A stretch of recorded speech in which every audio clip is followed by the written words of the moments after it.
says nothing else comes close. I thought it was really cool that it can extend. It really helps. That extra little extension made it so easy. I would never use any other clippers. This is the one to use. Micro-polished stainless steel blades bonded with titanium, precision-engineered comb attachments, built-in extension handle with a non-slip grip and LED spotlight. Just comb it and cut it with Microtouch titanium trim. Order online now at titaniumtrim.com or call 1-800-997-6875. Nobody can get to their barber as much as they'd like anymore, but now you don't have to. If you don't have it, you better get it. The revolutionary, all-new Microtouch titanium.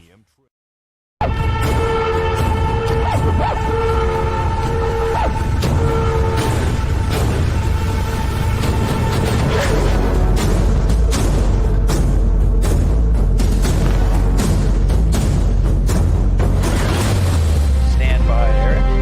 You're live in 3, 2, 1. Welcome to Actionable Intelligence. I'm Eric Greitens. I'm honored to be with you tonight, and as you know, this is the show that respects your intelligence. We honor you as a citizen, and we bring you the insights, information, and perspectives that the mainstream media so often ignore. Well, tonight, Tom Fitton, the president of Judicial Watch, joins the program. Tom has taken on some of Washington's most powerful agencies, and he's won.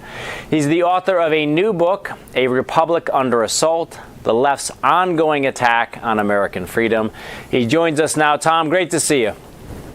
Good morning. Thanks for having me. Absolutely. So, Tom, first, Judicial Watch has a new update out. You guys just got this up over the weekend titled Election Crisis Update, Dead People Voting in Georgia, DOJ AWOL on Voter Fraud, Durham Fail. Please tell our viewers about what you guys have found.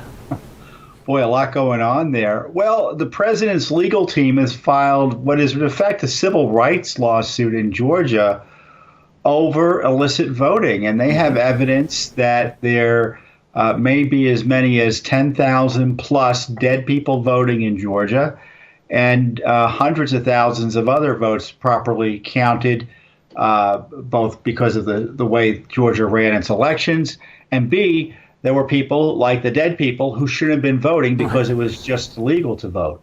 And obviously that's more than enough to change the current results, and I use results in quotation marks, of the Georgia election. Yeah, and Tom, first, can you let our viewers know if they want to get to your stories directly at Judicial Watch, let them know exactly where to go. Oh, we're online at judicialwatch.org, judicialwatch.org, and of course we're on Twitter and Facebook, and I'm on Twitter and Facebook as well. Beautiful. So it's easy to find what we're talking about here tonight. Good. And let's get your comments also, please. The mainstream media has just been in a rush to blow past all of this evidence of election fraud. You know, we've covered on this program, we've had literally hundreds of people come out signing sworn affidavits. It's literally the definition of evidence, and yet the mainstream media wants to pretend that it's not there. From your perspective, what's happening in terms of the mainstream media's coverage of these election irregularities? Well, the media is mostly left and it's mostly Democrat. So they have a partisan ideological interest in seeing Trump leave the presidency and Joe Biden come in. And part of that interest has been to minimize concerns about voter fraud, ignore it, pretend it doesn't exist, or in many cases attack the very fundamental security measures we need to conduct free and fair elections. They oppose voter ID. They oppose the idea of cleaning up election rolls. I'm talking not only about the media, but the left generally. They were pushing this crazed ballot harvesting. And most recently and most destructively, the tsunami of mail-in ballots that we're now having to contend with because essentially they ruined our elections in the sense that we had no legitimate way of assuring voters that they would be counted honestly, or that their where they came from could be assured in terms of the legality of it. You bet. And Tom, you guys also have a story up about Obama's DHS scanning the Georgia election site in 2016. You guys filed a number of FOIA requests. You got some key documents. Tell our viewers, please, what you found there. Yeah, back then, the governor of Georgia was then Secretary of State, Mr. Kemp, and he sent a letter to DHS detailing that there had been a breach of his system, his Secretary of State's website, at least 3 times, if I recall correctly. And we have the underlying documents at the Obama DHS, and they were looking at his website. Now, they all say it was innocent. The DHS IG says it was innocent. But it's clear they were probing not only Georgia's website, but the websites of other states. And what's really interesting about the documents, the computer logs that could tell us who was there and what was going on in a more detailed way were overwritten. And DHS in the emails makes it clear they wanted to disguise the fact that they had overwritten it. So there was something going on here. And so I guess we're not allowed to ask about security questions about computer elections unless, of course, it's the Obama gang that's probing the issue. Right. And Tom, everybody's focused on Georgia at the moment, not only because of the Senate races, but also like the continuing investigation of what happened during the presidential election. What do you and your team make of the video that's come out where you had officials actually clear the room, send election observers and the press out, and it appears that they continued to count ballots through the night? What's your analysis of what we're seeing there? Oh, I'd have the FBI investigate it, or a legitimate law enforcement agency of some type. I think that's evidence of fraud. It's readily apparent what was going on. You can watch the video yourselves. The anonymous defense of the activity by Georgia election officials is troubling. It's at odds with what we know to have happened and what we see there on the video. So I'm worried about the January elections for Senate in Georgia, that the same system that was maladministered, to put it charitably, for the November election will just have a repeat of the same in January. Yeah, I think there are a lot of people who are concerned about that. I also think that at the moment, people's confidence in American elections anywhere has been greatly undermined by what we've seen just happened a couple weeks ago in November. Now, Tom, the election isn't the only thing that your team has been investigating. You guys have also been very strong for a while now on the Russia collusion narrative, on the genesis of it. You covered the failed attempt to prosecute General Flynn. And I understand that now you're in a legal battle with Hillary Clinton where, the former secretary is fighting to avoid a sworn deposition. What can you tell us about that? Yeah, unfortunately, she's been successful with, frankly, leftist judges who have been protecting her, and the Justice Department's been virtually of no help. They've not right now are actively trying to protect her. We plan to go to the Supreme Court to be able to question her about her emails and her practices.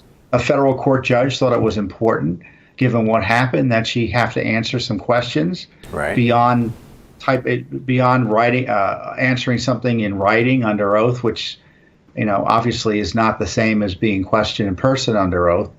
And this desperate effort to avoid testimony, we expect that from Hillary Clinton. What's really outrageous and frustrating is that the Justice Department is, in the meantime, trying to shut it all down. Yeah. So we're not only fighting Hillary Clinton, but Barr's Justice Department.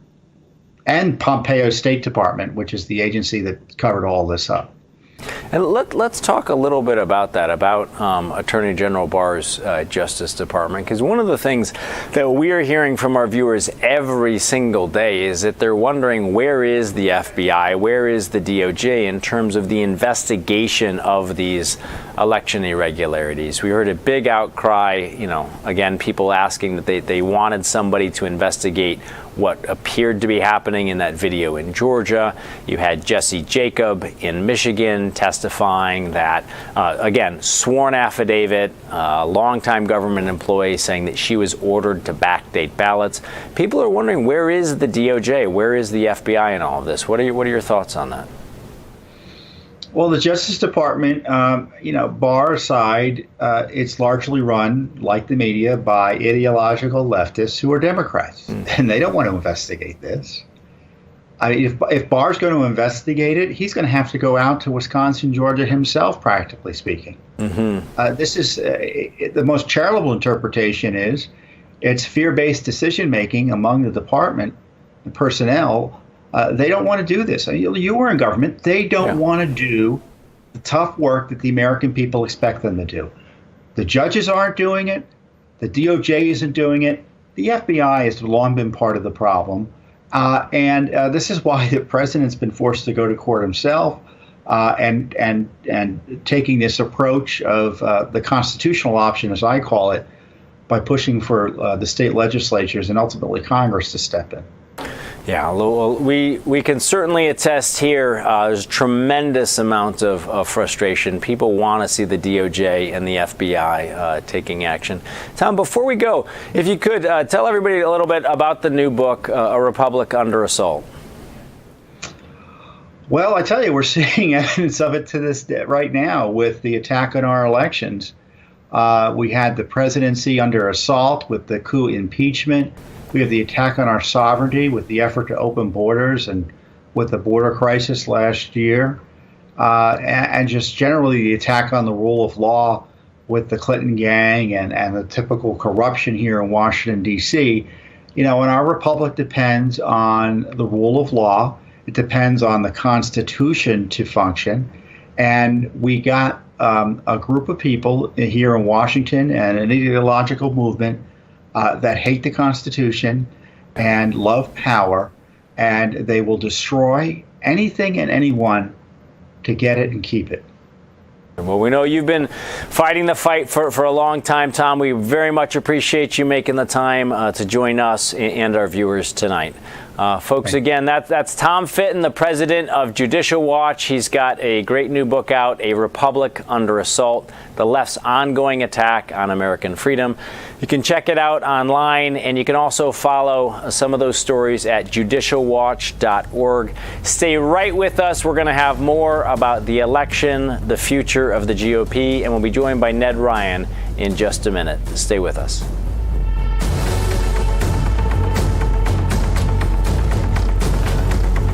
Hello, I'm William Shatner, and you may not know this about me, but years ago, I was diagnosed with a sleep disorder. And like millions of others, I was prescribed sleep equipment. Did you know sleep equipment manufacturers recommend daily cleaning? That's why I use SoClean 2.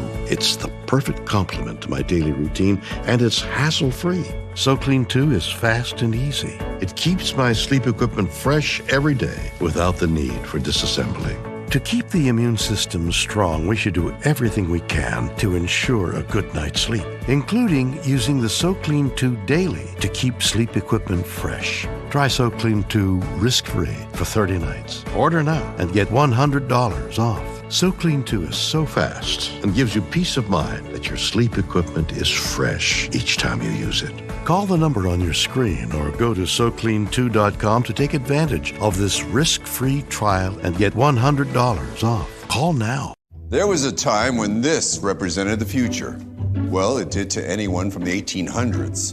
But this is the future. The future of communicating, of hearing, and connecting with life. And this is Eargo.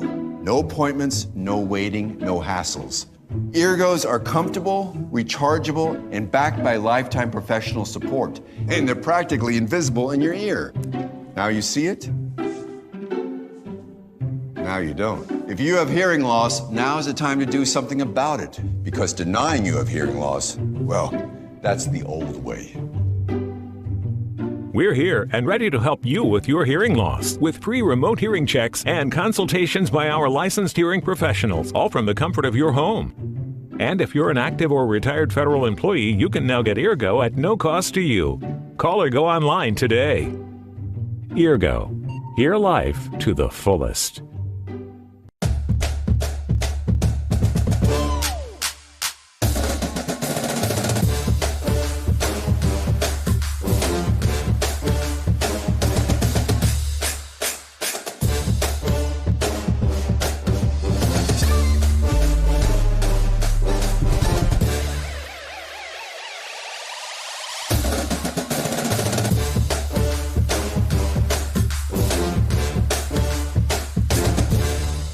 Jim and Joanne are here to pick up the same prescription. They both know the system is not on their side. They both know drug costs are out of control. But one of them is taking back control with GoodRx. Next. So while he's paying that much, even with his insurance, she's paying this much just by using GoodRx. Use GoodRx to compare prices at pharmacies in your area and stop paying too much for your prescriptions. Download the free app today and take back control.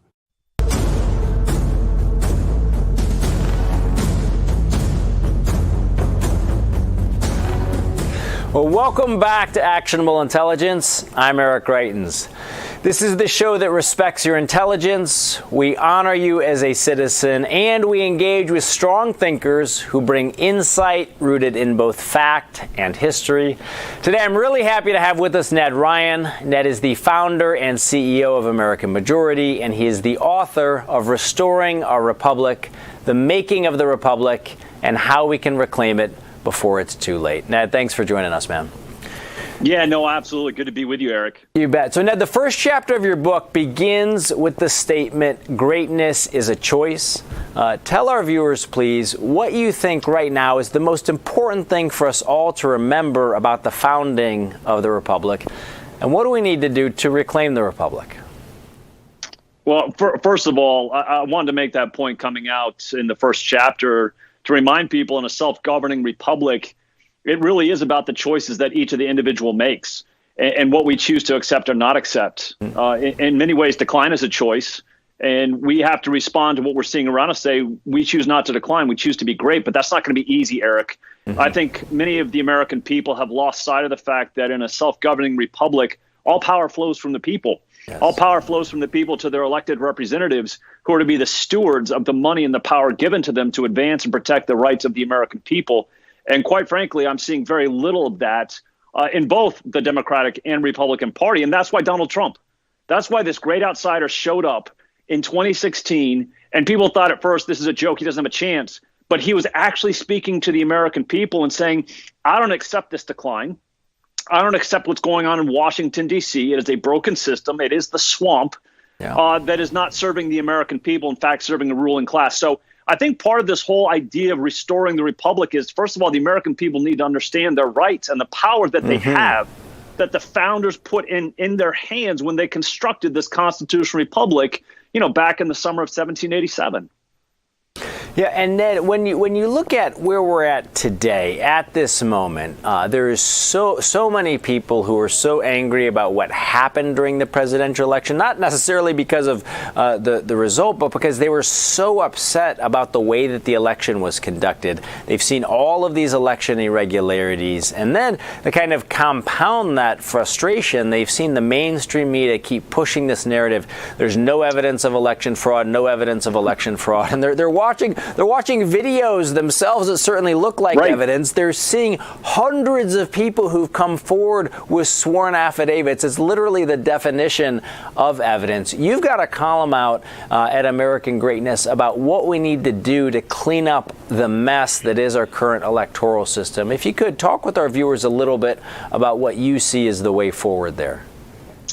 Well, first of all, we have to understand that our electoral system, if you can even call it that, is very broken.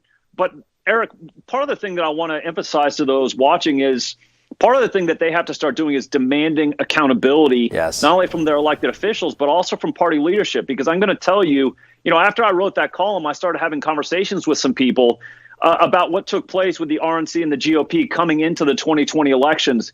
And to highlight what took place, Mark Elias, who I hope people recognize that name from the infamous Steele dossier, actually started about 300 lawsuits right after the 2018 elections. And according to some reports, spent about $100 million in those 300 cases to get us to the point where we're at. right, where it's not election day, it's election weeks, universal mail-in, all of this bizarre behavior that took place in the 2020 elections, to juxtapose against that, based off some of the people that I've talked to who have good knowledge, the leadership of the GOP, the RNC, was warned at the end of 2018 what was going to take place. They chose not to do anything. And based off some other reports I've seen, Eric, they only spent about $4 million in legal challenges versus the $100 million.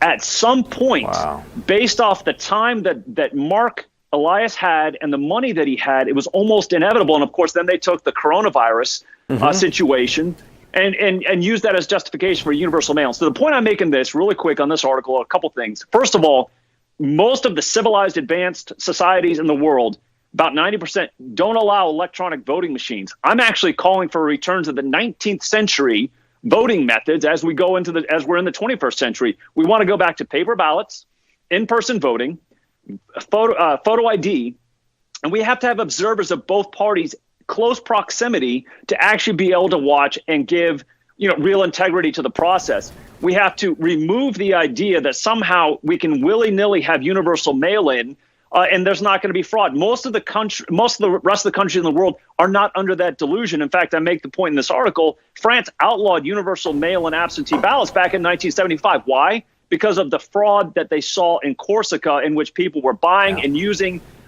ballots, and also dead people were voting. So not only that, but we've also got to clean up our data rules. You know this, former governor, that sometimes there's a real struggle, especially if that's the other party that owns the secretaries or controls the Secretary of State office. They don't want to clean the voter rolls. Dirty elections stem from dirty data. And a lot of the times that these dead people, well, all the time that the dead people get to vote is because they're still on these voter rolls. Clean up the rolls, actually get them up to where they should be. And I would actually call for a quarterly cleaning every year. At that point, you remove the dead people and the ghost voters from the rolls, and then you demand in-person voting. Because I also make this point too, Eric. I've never seen a dead person vote in person. Right. Right. It's challenging. Right? It's far more challenging. Yeah, very challenging. Yes.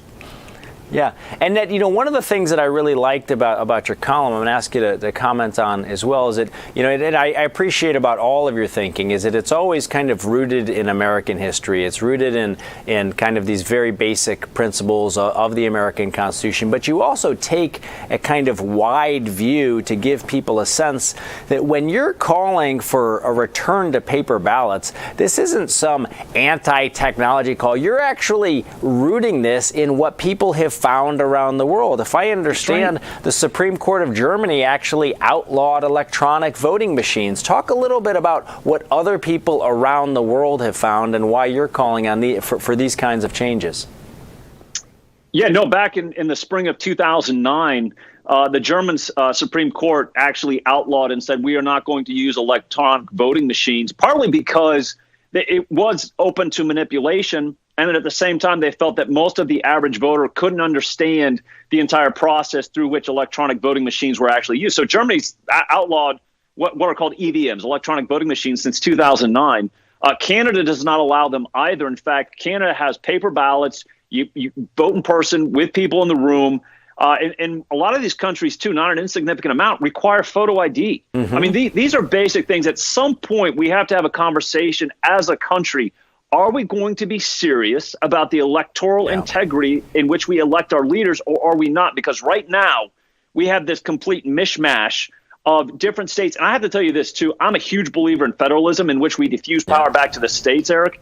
But I have to tell you, in this situation with the national federal elections, I think at some point we have to have some form of standardization, because I also make this point. Listen, if the individual states want to screw up their state and local elections, more power to them. They can be those laboratories of democracy and screwing up their own elections. But when it comes to national federal elections, I think at some point we have to have a conversation where we have national standards for the federal elections, in which we actually say we're going to look at Florida's laws. After the 2000 elections, Florida actually changed their rules in which you could count and get all of the absentee ballots voted counted by election day, so we don't end up having a week or 2 weeks extension.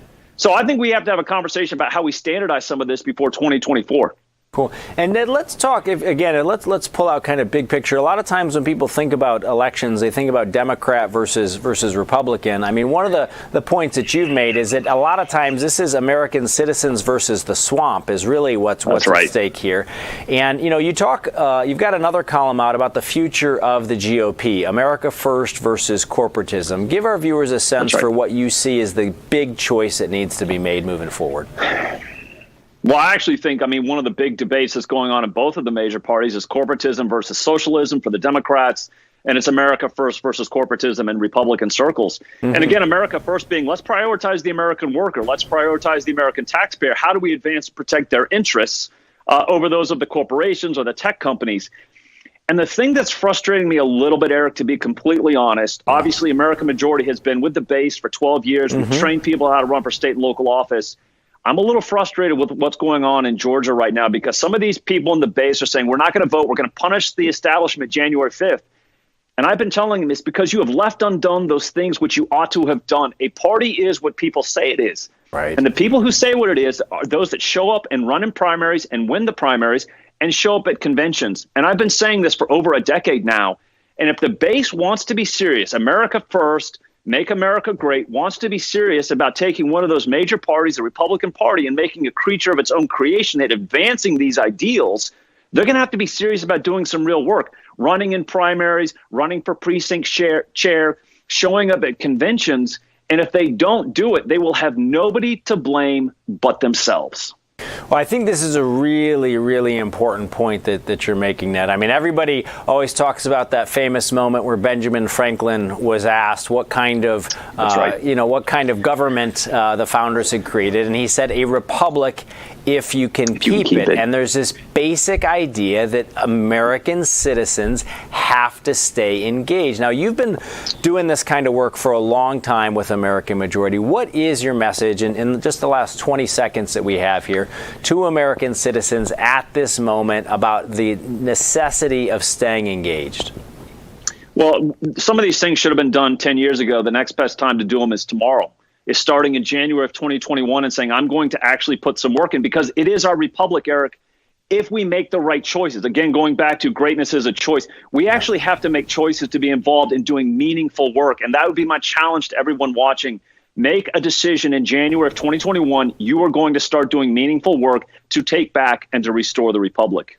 Awesome. Folks, that's Ned Ryun. Ned, again, he's the founder and CEO of American Majority. He is the author of Restoring Our Republic, The Making of the Republic, and How We Can Reclaim It Before It's Too Late. I think that for all of you who appreciate insight that is rooted in history, insight that is rooted in a love for the American Constitution, you're going to love Ned's book. It's an outstanding one.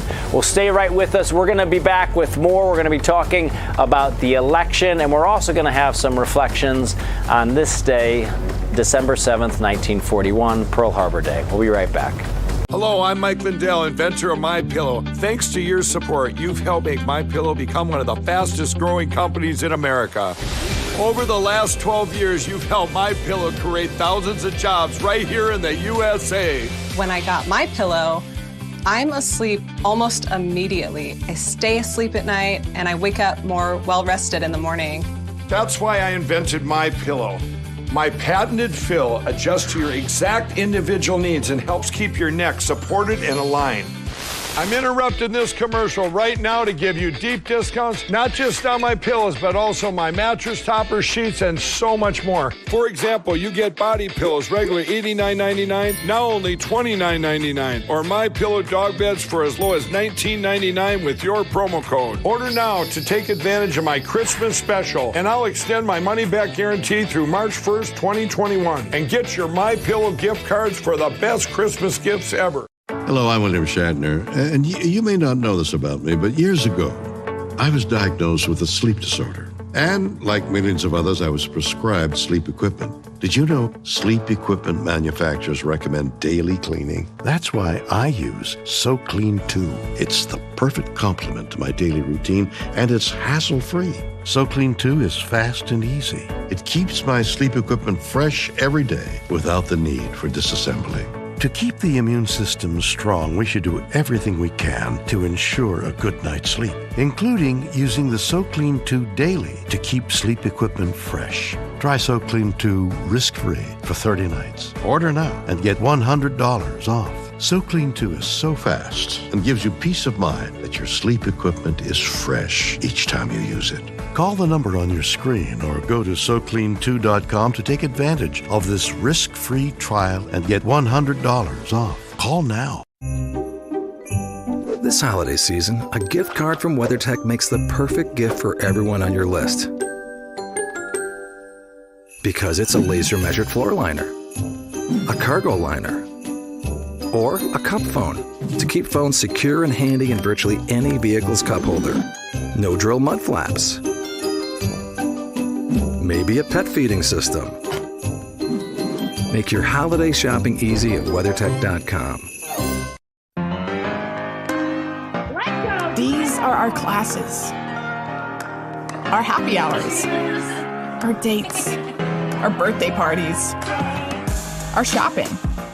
We're learning new things. Nice technique with that knife. And getting in touch with things we left behind. These are our lives now. Come be a part of it online. GoDaddy is making it possible for everyone to create a website for free. Learn more at GoDaddy.com. Well, welcome back to Actionable Intelligence. I'm Eric Greitens. Now we're joined by Joe Weber, news editor at JustTheNews.com. Joe, Just the News has seen explosive growth over the last few months. You've seen it. I've seen it. More and more people are looking past the mainstream media. They're looking to get truth. They're looking to get information from other sources. We've seen that. I want to talk with you about some of the big stories at JustTheNews.com. First, you guys are looking at what's happening now with the spending bill and particularly this coronavirus stimulus package. What's happening there, Joe? Yeah, a couple things here that everyone talked about how this bill was going to, was held up over election politics. And yet here we are, 2 months, almost a month after, a month more, and we still aren't anywhere closer than we were in May when House Democrats passed their bill. Now, what's interesting is that there's some reporting now that there appears to be maybe a continuing resolution, not for 1 month or 3 months, but for a week. And that should be a telltale sign of just how complicated this thing is to get passed. And take a look with the coronavirus stimulus packages. Same situation here. There was a bipartisan effort, and that appeared to be something that was going to finally move this out of the House Democrat-controlled chamber versus the GOP-controlled Senate. It's a sort of a bipartisan effort, but that appears stuck too. One other thing that's quite interesting now is now that Steve Mnuchin appears not to no longer be the treasurer after January. Mitch McConnell's back in control here. Interesting. And, one of the other big stories that I saw that you also have out at JustTheNews.com, it's a lead story from John Solomon about the State Department that viewed Burisma lobbying as aggressive. Now, and all of our viewers are going to remember that when these stories started coming out about Hunter Biden and his potential connection to Joe Biden and what they were doing, their lobbying with foreign governments, that in fact, a lot of the big tech censors refuse to allow those stories to get out. You guys have a story right now at JustTheNews.com about the State Department themselves saying that this Burisma lobbying looked aggressive and potentially worrying to them. Tell us a bit more about what you see there. This is some really solid reporting, again, by John Solomon, who is the heart and soul of Just the News and all the great reporting that he's done on Burisma. He's got himself a hold of a memo, State Department declassified memo, that suggests that the U.S. Embassy in Ukraine was very concerned about what they call an aggressive lobbying campaign by Hunter Biden to try to get a prosecutor who was looking into Burisma. This, as you know, is a state-controlled energy resource company to try to get that prosecutor off their back. And that has really been at the heart of, what this information was. And Hunter Biden allegedly using his influence, has his father being vice president at the time when this was all going on. And that's what he continues to. I don't think this story is going to go away, and regardless of who is ever in charge of the administration. I know that the GOP-controlled Senate still continue to investigate that as well. John as well. Absolutely, absolutely. Now, turning back to the election for a minute, you guys also have a story about what's happening now in Wisconsin. Please give our viewers a bit of an update there. The General Assembly Committee, GOP-controlled committee in Wisconsin, is going to take a look at some of these ballots that are questionable. These are the write-in ballots, mostly in the November 3rd election. House GOP leaders say that they've received thousands of notices from voters across the state saying that there's been alleged voter fraud. So they're going to continue to look into them. I got to definitely point out the time's running out for the Electoral College is going to certify these ballots for the presidential election in just, maybe the next 10 days. So this is going to, have to get into the courts and have to get into the Supreme Court as soon as possible. Now, the president 2 weeks ago wasn't very optimistic about it getting to the Supreme Court, but if anybody listened or watched his big rally in Georgia Saturday, he said, we will get to the Supreme Court. So there's renewed energy. Everybody knows Rudy Giuliani, his chief attorney in this, is on the sidelines with coronavirus, but they've all, even Giuliani said this effort will go on. Yeah, they're certainly continuing to fight it every day. You guys also have a story out about the Biden administration and their potential plans around vaccines. A potential Biden administration, what they were saying versus what Alex Azar was saying. Give our viewers an update there. Yeah, this is interesting. Joe Biden said late last week that the administration has, quote unquote, does not have a plan. Alex Azar went out on the airwaves yesterday. He's a HHS secretary, knocked that down. He called that nonsense. And he came back this morning, talked a little bit more about it. He says that there are 40 million vaccines ready to go. If the FDA approves that within what we think is the next week or 2 weeks, and that within that approval time, vaccines will be out and being distributed within days. He also made clear on the pushback that other countries have maybe gotten ahead of the United States on the rollout, that he is intent upon making sure that he adheres to what he calls the FDA's gold standard of approval. He doesn't want Americans to think that politics has gotten in the way of policy. Absolutely. Now again, speaking with that, former Vice President Biden has signaled that he might put into HHS a very progressive nominee were he to become president. Yeah, Javier Becerra. We all know his name. He was part of House Democratic Speaker Nancy Pelosi's leadership team. And as Attorney General, once he left Congress in California, he led a coalition of about 20 progressive or Democratic attorneys general across the country in an effort to try to preserve Obamacare as the 2010 landmark, Obama era legislation. And he's particularly interested in preserving what has been troublesome for everybody, at least financially, and that's the public option, which the Trump administration, was able to, at least in the courts, get rid of for a while. Absolutely. Now, again, another really important story that you have is that you guys are actually following what's happening to kids across the country who are having to learn remotely. Tell us what you found there. I find this the most interesting story of the day. As you know, anybody who has children, report cards are coming out in December, and we're finding across the country some very alarming numbers.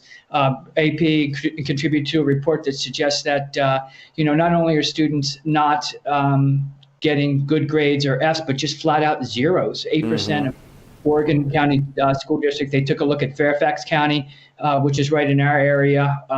Their school system, they're showing incredibly high number of Fs, and this is all attributed to the inability for students to learn in class, the remote learning. They can't follow the kids because they don't get on Zoom. There's issues about connectivity, not allowing them to upload and download their assignments. That's also a problem. On a personal level, as I think I have a daughter in high school. I've witnessed this firsthand, just how hard it is.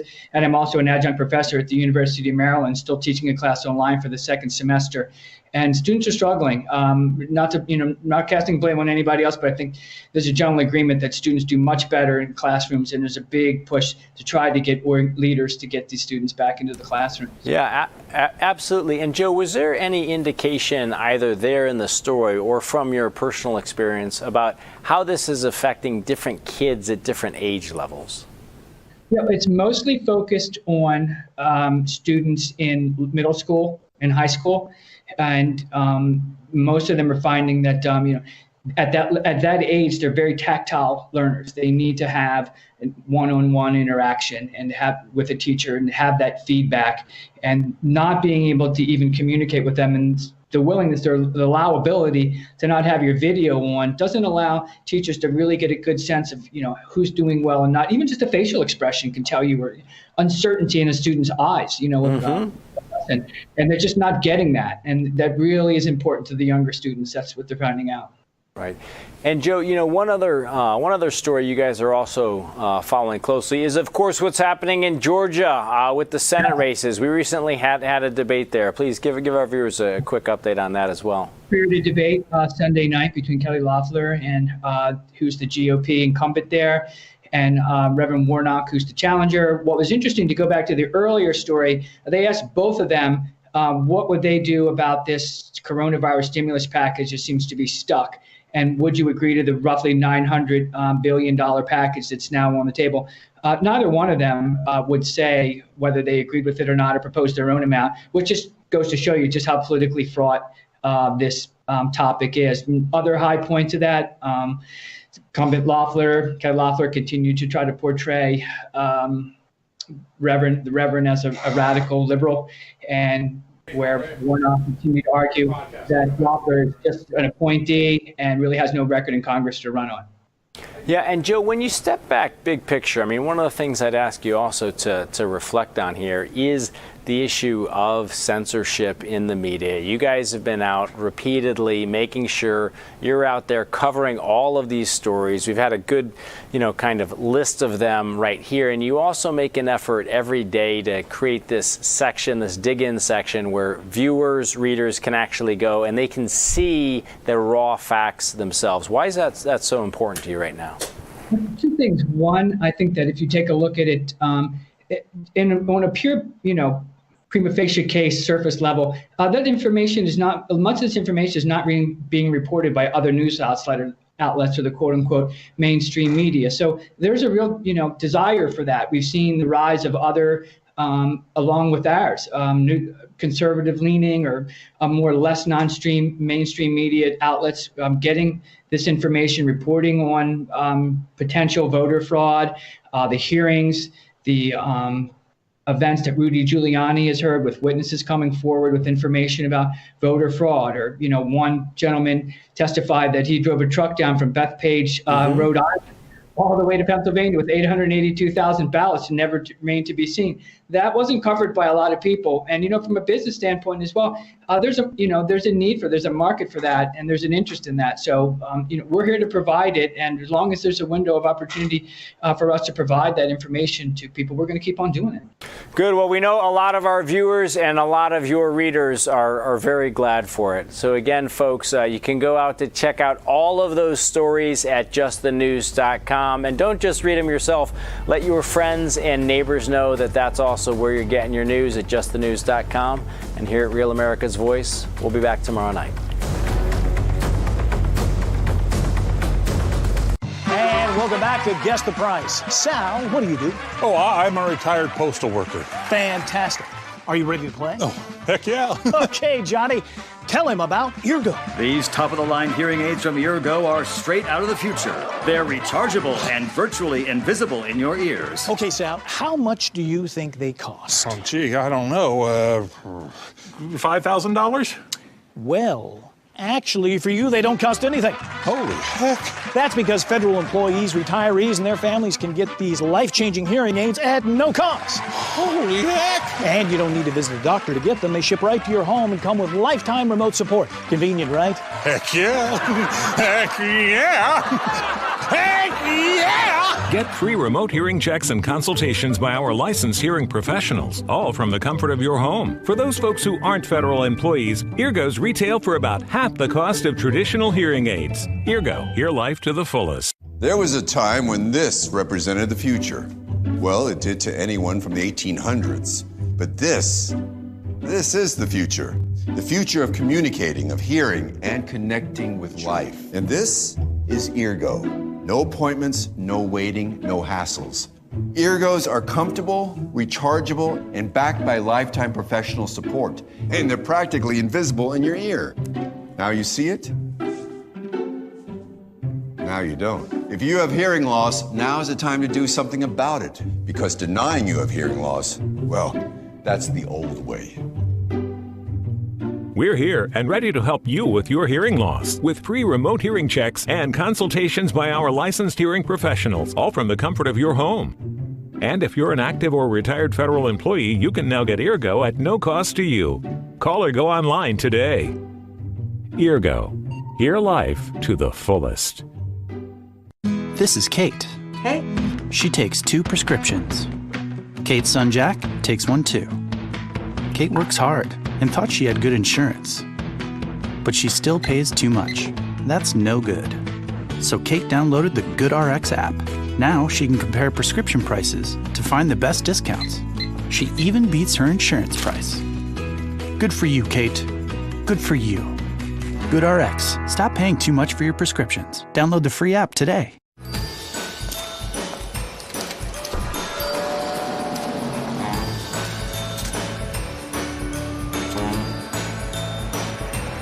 Taking so long. Mom? Dad? This holiday, give the gift of WeatherTech. From our laser-measured floor liners, a cargo liner, Christmas tree mat, and cup phone to secure your phone in virtually any vehicle. This season, order the perfect gift at WeatherTech.com. And don't forget WeatherTech gift cards.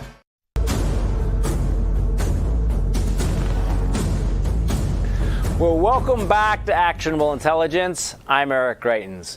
Well, right now, Real America's Voice, Heather Mullins, is on the ground in Atlanta, Georgia. Heather, welcome to Actionable Intelligence.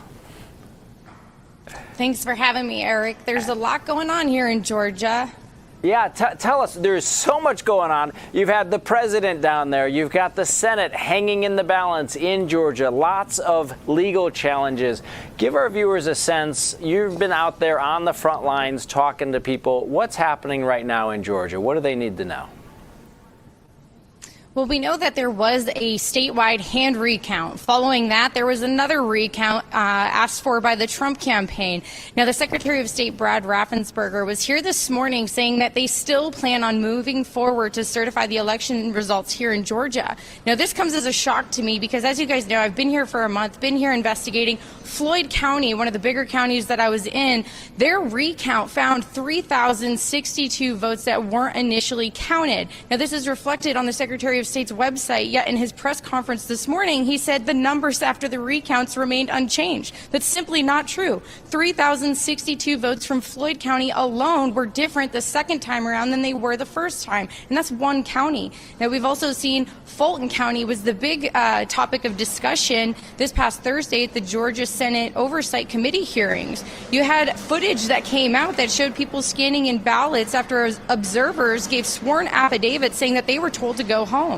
So there's a lot that's surrounding this. Also in Fulton County, though, I should point out, you had witnesses testifying that ballots were going missing. One in particular, a woman who said her job was to print test ballots to calibrate the machine, but those ballots were printed on official voter paper, and that those ballots were no different when scanned into the machines, and that they went missing. So there's a lot of stuff like this that you're hearing here in Georgia, but for some reason the Secretary of State refuses to acknowledge it. In fact, Gabriel Sterling, who's the voter system implementation manager for the Secretary of State, was on Newsmax less than 24 hours after this bombshell 14-hour video was released, saying that there was nothing to see here, everything was fine, the observers were never told to go home. But this is a 14-hour video, and he's giving a statement less than 24 hours later. How much investigating could he have done? Did he talk with those GOP observers? Did he talk with the 4 people that were allegedly pulling ballots out of suitcases under a table draped with a cloth? I mean, there's a lot of unanswered questions. He is supposed to be speaking here later this afternoon, and rest assured we're going to be here to hear what he has to say. Excellent. And Heather, on that video specifically, we've had so much feedback from our viewers who've said, where is law enforcement? Where is the FBI? How come this isn't being investigated? Give our viewers a sense for what you know about how, if that video is actually being investigated. So it's hard to say because it just came out this past weekend, and now you have the Secretary of State's office completely writing it off as if like nothing is wrong. And and it's not just that. You had other witnesses that testified. That video is the big one because it gives us that visual of like what was going on and shows you that, hey, some things don't seem right. But there were several other witnesses here that testified some very concerning things. Ballots going missing. Another woman said she showed up to vote on Election Day and an absentee ballot was not only the application was requested in her name, they sent the vote back in her name on October 6th. And when the Secretary of State's office got assigned the case, they eventually closed it, giving her no answers whatsoever. So some of these things that people deserve answers for, the Secretary of State is just not telling us what happened. Well, Heather, we very much appreciate you digging into the facts on the ground there in Georgia. We'll be coming back to you throughout the week. Well, folks, earlier today, Just the News and Real America's Voices, Carrie Sheffield sat down with Mo Brooks. Let's go ahead and have a listen. While the courts have a role in this process, under the United States Constitution, Article 1, Article 2, and the 12th Amendment, it is the United States Congress that is the final judge and jury, the final arbiter of election contests for the House, for the Senate, and for the President of the United States. So it's going to be my job as a judge and as a juror to make up my own mind as to whether this election was so badly flawed with voter fraud and election theft as to justify Joe Biden being sworn in as President of the United States on January the 20th. And in my judgment, it is so badly flawed that Joe Biden did not win if you count only the lawful votes cast by eligible American citizens. Well, joining us now is Just the News' White House correspondent, and hopefully if you're tuning in the morning, you see her here in the morning, Carrie Sheffield at 9 a.m. with Just the News AM. Carrie, thanks for joining us. Thank you, Eric, and thank you for that plug. Of course. So what'd you learn from the interview with Mo Brooks today? So we covered a lot of ground, a lot of topics. One idea that he floated was interesting that I hadn't seen before because we've been covering this now for several days. Yes. He's been talking about this actually for weeks, the idea that he wants to challenge. The newest thing I saw was his idea he brought up of a compromise. And he went all the way back in history to the election of Rutherford Hayes. And he said at that time it was very hotly contested and there was only one vote differential in the Electoral College. But what the southern states were able to extract in exchange for bringing peace was the removal of some troops from the South, some Union troops, some Northern troops from the South. And that was kind of the compromise. And so he said, we might, if I'm not successful, we might find some other way to compromise, whether that's through electoral reforms or just making sure that this doesn't happen from his perspective again in any other election in the future. Another big takeaway, one of his biggest concerns was illegal immigrant voting. And we're talking not only about illegal immigrants who are here illegally, but also about legal immigrants. Maybe they have a green card, but they're still not citizens. They're not allowed to vote. And that's one of his biggest red flags from an electoral standpoint, because he says, and we've reported here at Just the News on a study that found on the low end of the estimate, it probably would not have swayed the election, but on the high end of the estimate of people who are immigrants who should not be voting, who are not citizens, it could have very well swung the election to Joe Biden. And so for him, he said that alone is reason why he's probably need to bring this challenge. And walk our viewers through what's likely to happen in the next couple of days, because this could be imminent depending on how things turn out. Sure. So his challenge would actually not take place until January 6th, because it would be the new Congress. So the Constitution says it's the new Congress. It lays out the date and the time of when. So it's January 6th is when he would be doing it. But in the next couple of days here, the electors are slated to vote. December 14th is when they would have to, the Electoral College would have to vote to certify. Based on the projections right now, it would go to Joe Biden. But that's far from certain if you talk to the president's advisors. Yes. But if for some reason this does happen and the Electoral College certifies Biden as the victor, then Mo Brooks would step in January 6th and say, halt, as he said in that clip. It is the legislature that ultimately has the say, and I'm going to challenge some specific states he mentioned on my program, Pennsylvania and Georgia, and I believe it was also in Wisconsin. So, specific places where he says there was malfeasance within the electoral process. It then, and this is where he disagrees with some legal experts I spoke to, including Hans von Spakovsky, who is at Heritage. He said he doesn't think that Mo Brooks has a very good chance at this because Mo Brooks says he doesn't need to persuade both the House and Senate. He says he can do the contingent election, which would be 1 vote per state, and it's based on delegations as opposed to persuading half of the chamber of both the Senate and the House. So it's a bit complicated, but there's a dispute here. Mo Brooks says he has a chance. Some legal scholars say no, he doesn't. We'll ultimately see. We'll see. Well, Carrie, thank you very much. Again, folks, that's Just the News' White House correspondent, Carrie Sheffield. She's also here every morning at 9 a.m. Now, before we go, we want to look back on this day in history to the year 1941. As many of you know, it was on December 7th, 1941, just before 8 a.m. local time, that 353 Imperial Japanese aircraft attacked unsuspecting sailors and their families on the base of Pearl Harbor on the island of Hawaii. 188 U.S. aircraft were destroyed. 2,403 Americans gave their lives that day, and nearly 1,200 were wounded in the attack. Later that same day, Japan would declare war on the United States, marking America's official entry into World War II. Today and every day, we honor the sacrifice of our American heroes. And I have a personal story, which is that my grandfather was actually on the USS Enterprise, which was out to sea at the time when Pearl Harbor was attacked. But both of my grandfathers fought throughout World War II, as many of yours did as well. We appreciate all of those American heroes. Take a quick look here at this piece that we've put together about Pearl Harbor and looking back on December 7th, 1941. December 7th, 1941, a date which will live in infamy. The United States of America was suddenly and deliberately attacked by naval and air forces of the Empire of Japan. The United States was at peace with that nation. The attack yesterday on the Hawaiian Islands has caused severe damage to American naval and military forces. I regret to tell you that very many American lives have been lost.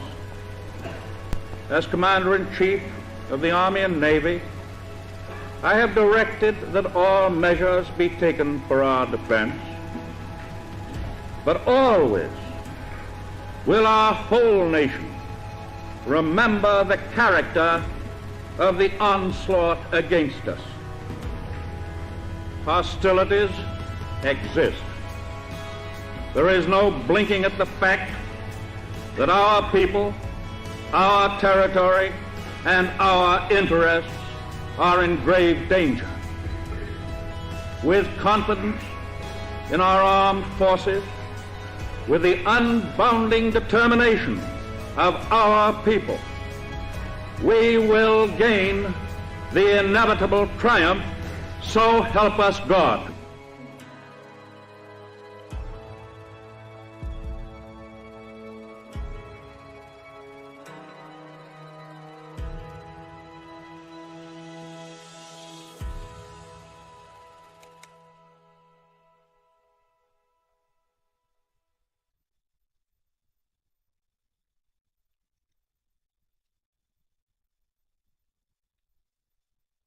Hello, I'm Mike Lindell, and as you know, my passion is to help each and every one of you get the best sleep of your life. That's why I created my new Giza Dreams bed sheets. I started by using the world's best cotton called Giza. It's only grown in a region between the Sahara Desert, the Mediterranean Sea, and the Nile River.